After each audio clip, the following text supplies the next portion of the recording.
আপনি কি জানেন বাংলাদেশের রাষ্ট্রপতি অধ্যাদেশ জারি করতে পারে, কিন্তু প্রশ্ন হলো তিনি কি এই অধ্যাদেশ জারির মাধ্যমে সংবিধান বাতিল করতে পারেন? তাহলে চলুন আইনগত ব্যাখ্যা জেনে নিই। বাংলাদেশ সংবিধানের 93 অনুচ্ছেদ অনুযায়ী যখন জাতীয় সংসদের অধিবেশন না থাকে এবং জরুরি পরিস্থিতি সৃষ্টি হয় তখন রাষ্ট্রপতি অধ্যাদেশ জারি করতে পারে। কিন্তু মনে রাখতে হবে অধ্যাদেশ হলো অস্থায়ী আইন।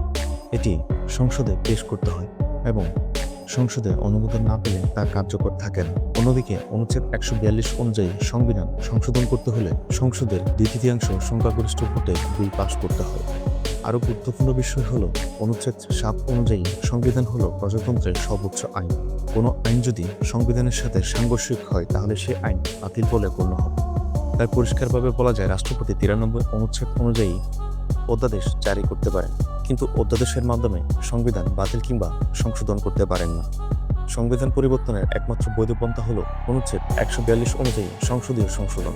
এক কথায় বলা যায় রাষ্ট্রপতির ক্ষমতা সংবিধান দ্বারা নির্ধারিত ও সীমাবদ্ধ। তাই অধ্যাদেশ দিয়ে সংবিধান বাতিল করা আইনগতভাবে সম্পূর্ণ অবৈধ। আইন বিষয়ক এমন গুরুত্বপূর্ণ তথ্য পেতে সাথেই থাকুন।